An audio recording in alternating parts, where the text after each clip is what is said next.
आज हम पढ़ेंगे समानुपात। समानुपात होता है दो समान अनुपातों को समानुपात कहते हैं। यानी अगर दो अनुपात समान हैं तो उनको हम समानुपात कहते हैं और उसको इस चार बिंदुओं के द्वारा यानी इन चिन्ह के द्वारा हम क्या है प्रयोग करते हैं समानुपात को लिखने के लिए। सबसे पहले देखेंगे, यानी अगर हम बताएं बात करें कि 2:3, ये 2:3 लिखा है और इधर लिखा है 4:6, है ना।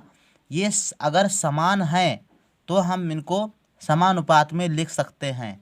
जैसे कि ये लिखा है 2:3, अच्छा इसको देखो 4:6 लिखा है तो इसको आप काट सकते हो। काटोगे तो ये 2 दूना 4 और 2 तिया 6, ये कट जाएगा तो इसका सरलतम रूप आएगा 2:3, जो कि 2:3 ये लिखा है और 2:3 ये लिखा है। तो इसको हम लिख सकते हैं कि 2:3 समानुपात में है किसके, 4:6 के।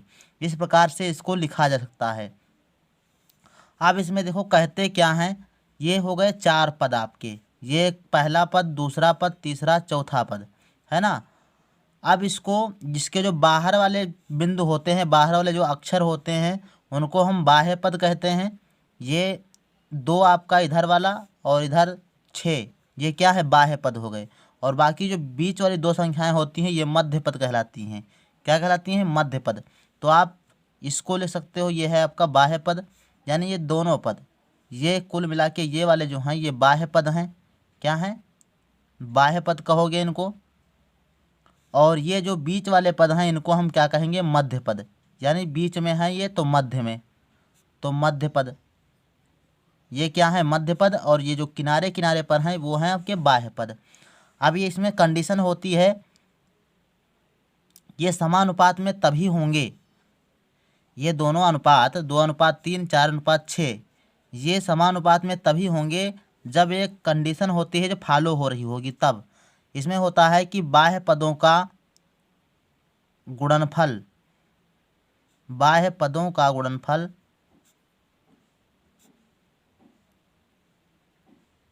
बाह्य पदों का गुणनफल बराबर होना चाहिए मध्य पदों के गुणनफल के, मध्य पदों के गुणनफल के। अगर मध्य पदों का गुणनफल बाह्य पदों के गुणनफल के बराबर है तो वो अनुपात जो होते हैं वो समानुपात में होते हैं। ठीक, तो इस प्रकार से इतना पढ़ने के बाद अब हम चलते हैं प्रश्नावली पर। तो इसमें आपका जो फर्स्ट सवाल दिया गया है, देखो अभ्यास 12C, अभ्यास 12C का जो फर्स्ट सवाल दिया गया है इसमें कह रहा है कि निम्नलिखित प्रश्न एक में 4 उत्तर और 2 में 4 उत्तर दिए गए हैं। यानी पहला और दूसरा सवाल क्या है, बहुविकल्पीय है। सही उत्तर अपनी उत्तर पुस्तिका में लिखिए। तो इसमें फर्स्ट सवाल दिया गया है कि समानुपाती पदों, अब ये समानुपाती पद दिए गए हैं 20:30 और समानुपात 60:90 में जो है क्या है, कौन सा सही है इसमें वो आपको लगाना है। 20 और 60 मध्य पद हैं। देखो 20 और 60 मध्य पद हैं क्या, नहीं है, क्योंकि इसमें देखो ये वाले दो आपके क्या हैं, मध्य पद लिखे हैं। और ये आपके 20 और 90 ये आपके बाह्य पद हैं, है ना। तो 20 और 60 मध्य पद नहीं है, 60 तो है लेकिन 20 नहीं, तो इसलिए ये आपका जो है ऑप्शन गलत हो जाता है। 30 और 90 बाह्य पद हैं, 30 और 90 बाह्य पद नहीं है, तो ये भी आपका ऑप्शन गलत हो जाता है। चलते हैं नेक्स्ट पेज पर। तो इसमें उधर जो है दो आपके ऑप्शन दिए गए हैं। तीसरा ऑप्शन देखो दिया गया है 20 और 30, ये आपके बाह्य पद हैं। तो क्या है देखो जरा, 20 और 30 ये भी आपके बाह्य पद नहीं है। 30 और 60 ये मध्य पद हैं। तो ये ऑप्शन जो है वो आपका सही है। 30 और 60 क्या है, ये आपके मध्य पद हैं, नहीं बीच में स्थित है, तो मध्य पद हैं। ये आपका सवाल नंबर जो चौथा है ऑप्शन वो आपका सही। तो नेक्स्ट सवाल दिया गया है कि 25, 75, 500 और 1000 समानुपात में है, नहीं है क्योंकि। यानी कह रहा है कि ये 25, 75, 500, 1000 समानुपात में नहीं है। क्यों नहीं है, इसका कारण जो है 4 ऑप्शन दिए गए हैं। तो कौन सा कारण सही है ये आपको बताना है। तो यहाँ कोई बाह्य पद नहीं है तो ये तो कोई रीजन नहीं हुआ, कोई कारण नहीं हुआ, क्योंकि बाह्य पद तो तुम्हें दिए गए हैं। जैसे कि 25 आपका ये बाह्य पद हो गया, 1000 बाह्य पद हो गया, है ना। तो बाह्य पद तो दिए गए हैं, तो ये रीजन नहीं होगा आपका। दूसरा रीजन दिया गया, दूसरा कारण दिया गया कि बाह्य पदों का गुणनफल मध्य पदों का गुणनफल बराबर नहीं है ना। तो इसको जरा देख लेते हैं। 25 का गुणा बाह्य पद ये है 25 है और 1000 है, तो 25 का 1000 से गुणा कर देंगे और देखेंगे कि क्या ये बराबर है या नहीं है।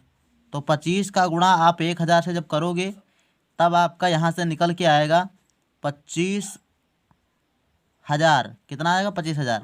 और मध्य पद कितने हैं? तो ये बराबर होने चाहिए। मध्य पद आपका दिया गया 75 गुणे 500, है ना, ये दिया गया है। तो 75 500 का गुणा कर देंगे तो हो जाएगा 55 25 के 5, 5 से 35 और 2 37, तो 375 और 2 जीरो ये हो जाएंगे। तो ये बराबर नहीं है ना, यहाँ 25,000 लिखा है, यहाँ 37,500 लिखा है, तो इसका मतलब ये बराबर नहीं है। तो यही रीजन आपका सही हो जाएगा, यही कारण क्या है?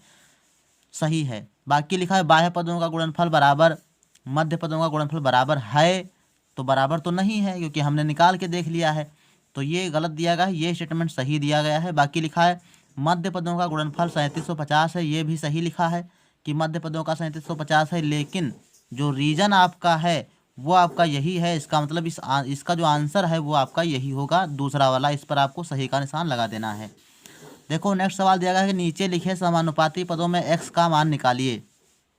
सवाल नंबर 3 दिया गया है कि नीचे लिखे समानुपाती पदों का मान निकालिए। तो देखो कैसे निकालते हैं इसको। हमने जो है एक आपको फार्मूला भी बताया है, ये वाला, कि बाह्य पदों का गुणनफल बराबर मध्य पदों का गुणनफल। तो यहाँ पर देखो इसमें जो है फर्स्ट वाले सवाल में, तो फर्स्ट सवाल आपका देखो दिया गया है x अनुपात 10 समानुपात में है 20:40, है ना। तो यहाँ आपको इतना दे रखे हैं और कह रहा है कि यहाँ से x का मान निकालिए। तो आप पहले देखो जो आपका बाह्य पद दिया गया है ये x और बाह्य पद दिया गया है 40, है ना, ये दो बाह्य पद हैं, और जो मध्य पद हैं वो हैं 10 और 20।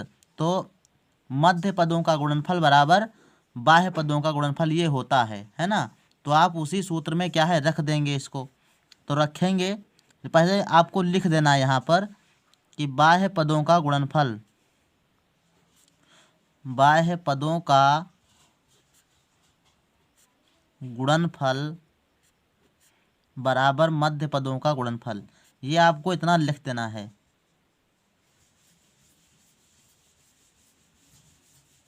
इतना लिखने के बाद यहाँ जो बाह्य पद दिए गए हैं उनको गुणा कर देंगे। तो x का गुणा किससे करेंगे? 40 से करेंगे। बराबर होना चाहिए 10 गुणे 20, ये मध्य पद हैं, इनसे आप गुणा कर दीजिए। तो देखो यहाँ x का गुणा 40 से कर देंगे क्योंकि ये बाह्य पद हैं, इनका गुणा बराबर होना चाहिए मध्य पदों के गुणनफल के। तो 40 गुणा x हो जाएगा, 40x यहाँ से आ जाएगा। 10 गुणे 20 बराबर कितना हो जाएगा? 2 1 कम 2 और 2 जीरो लगा दीजिए, 200 हो जाएंगे। अब यहाँ से आपको x की वैल्यू निकाल लेना है। तो x के आगे देखो गुणा में लिखा गया है 40, तो 40 को आप बराबर के दूसरी तरफ ले जाओगे तो बच्छांतर करोगे तो भाग में चला जाएगा। यहाँ पर गुणा में है तो इधर आएगा तो भाग में हो जाएगा। तो भाग में होगा तो 200 बटे में 40 हो जाएगा। और यहाँ से आप क्या करेंगे? काट देंगे। तो काटेंगे तो 40 का पहाड़ा नहीं आता है, तो ये जीरो नीचे का एक काट दीजिए, एक ऊपर काट दीजिए जीरो। और फिर 4 एकम 4 और 20 पंचे 100। तो x का मान कितना आया आपका? 5। x बराबर कितना आया? 5 आया। तो यहाँ से आप x की वैल्यू निकाल सकते हो इस प्रकार से।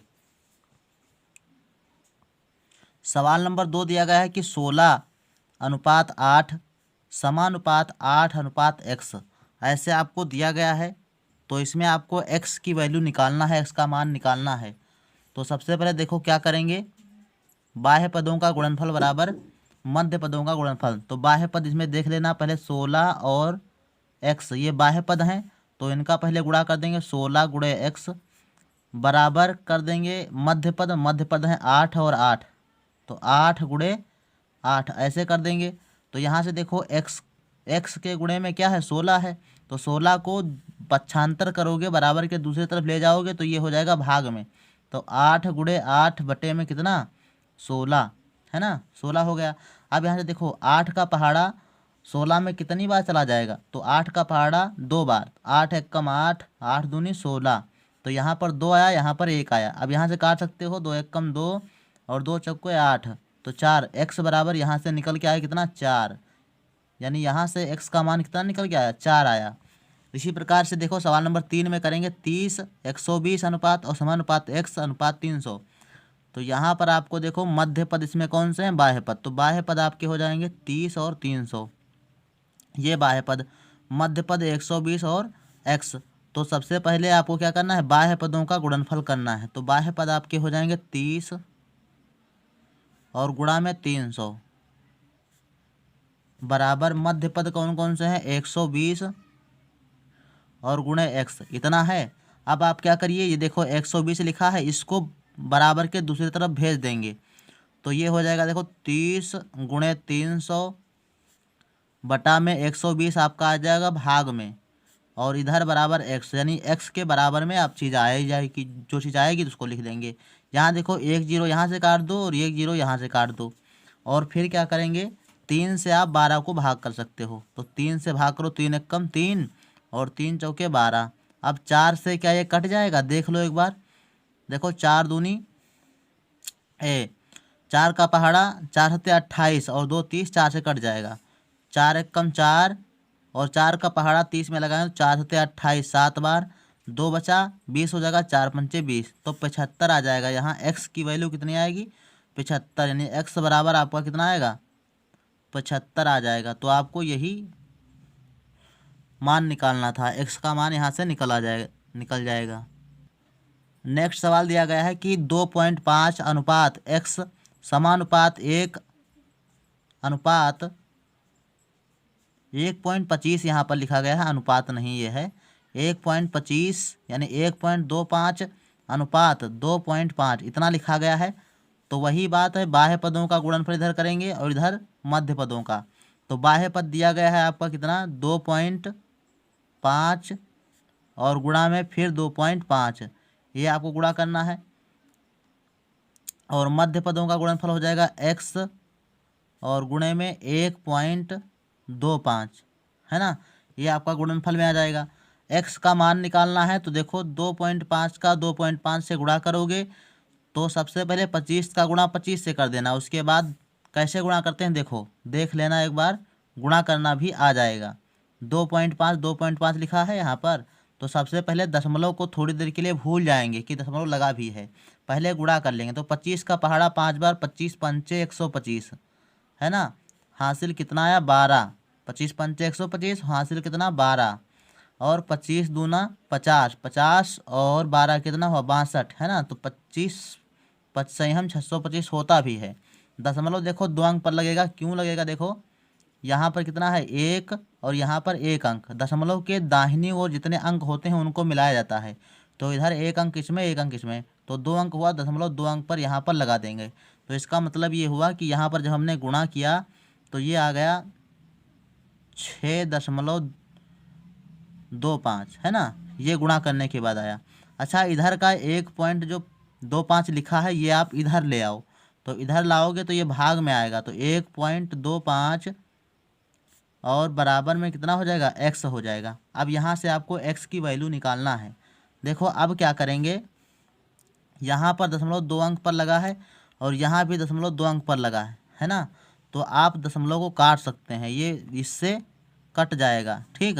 अब 625 बटे 125 पूरा आपका आ जाएगा यहाँ से, तो आप ऐसे ले सकते हो 625 और बटा में कितना 125, ठीक। अब जो है इसको काट सकते हो, काटोगे तो 25 से आप इसको काटो, तो 25 का पहाड़ा इसमें 125 में 5 बार, 25 पंचे 125, और 25 का पहाड़ा इसमें 25 बार जाएगा, क्यों, क्योंकि अभी हमने इसे गुणा किया है तब जाके 625 आया था, तो 25 से काटोगे तो 25 ही आएगा। फिर इसको 5 से काट सकते हो, 5 एकम 5 और 5 का पहाड़ा 5 बार इसमें भी चला जाएगा, तो x का मान कितना आया 5 आया, है ना, तो x की वैल्यू यहाँ से कितनी आई 5 आई। नेक्स्ट सवाल नंबर 4 दिया गया है कि निम्नलिखित कथन सत्य हैं या असत्य लिखिए। देखो इसमें आपको ढूंढना है क्या सत्य है या असत्य है, ये आपको बताना है। तो पहला पॉइंट लिखा है कि 1:2 समानुपात में हैं 2:4 के, तो एक बार आपको देख लेना है। कैसे देखोगे? मध्य पदों का गुणनफल बराबर होना चाहिए बाह्य पदों के गुणनफल के। तो देखो यहाँ से अगर ये बाह्य पद है ना, ये 4 है, 4 का गुणा 1 से करोगे 4 एकम 4 हो जाएगा, और 2 का गुणा 2 से करोगे, ये मध्य पद हैं, तो 2 दूना 4 हो जाएगा। तो इसका मतलब है कि मध्य पदों का गुणनफल बराबर हो जाएगा बाह्य पदों के गुणनफल के। तो इसका मतलब है ये सही लिखा है, ये आपका सत्य है। तो यहाँ पर सत्य का निशान लगा देंगे, सही का निशान लगा देंगे। दूसरा सवाल है अनुपात 3:4 और अनुपात 3:5 समानुपात में हैं। तो ये देखो, ये आपका जो दिया गया है स्टेटमेंट, देखो सही कि गलत। देखो 3:4 समानुपात में हैं, तो अभी देखो चेक कर लेना यहाँ से, बाह्य पदों का गुणनफल मध्य पदों के गुणनफल के बराबर होना चाहिए। तो 3 का गुणा 5 से करेंगे तो कितना हो जाएगा? 3×5 = 15, बराबर होना चाहिए 4×3 = 12 के। तो ये बताओ 15 बराबर के 15 जो है 12 के बराबर हो सकते हैं? तो नहीं हो सकते हैं। तो इसका मतलब जो दूसरा स्टेटमेंट दिया गया है ये क्या है? गलत है आपका। ठीक, इसी प्रकार से तीसरा में देख देंगे तो 3 पुस्तकें 12 भैंसें, 3 पुस्तकें 12 भैंसों के अनुपात में हैं, 4 गायें 16 कलम के अनुपात के बराबर हैं। तो आपको जो अंक दिए गए हैं उनमें अनुपात ज्ञात कर देना है। बाह्य पदों का गुणनफल बराबर मध्य पदों के गुणनफल के बराबर होना चाहिए। तो देखो यहाँ पर ये बाह्य पद ये वाला है और यहाँ पर बाह्य ये वाला है, 2 पद बाह्य के पद हुए। तो 16 का गुणा 3 से करेंगे तो 16×3 = 48 आ जाएंगे, और यहाँ पर 12 का गुणा 4 से गुणा करेंगे, ये मध्य पद हैं, तो 12×4 = 48, तो बराबर में 48 आ जाएंगे। तो इसका मतलब है ये समानुपात में हैं, तो ये आपका क्या है? सही है। इसके बाद लिखा है 4 समान मात्रक के पद समानुपात में तभी होंगे जब चरम पदों का गुणनफल बराबर मध्य पदों का गुणनफल होगा, है ना। लिखा है 4 समान मात्रक के पद समानुपात में तभी होंगे जब चरम पदों का गुणनफल मतलब बाह्य पदों का गुणनफल मध्य पदों का गुणनफल के बराबर होगा। तो ये स्टेटमेंट जो है आपका सही दिया गया है, आपको सही का निशान लगा देना है इसमें।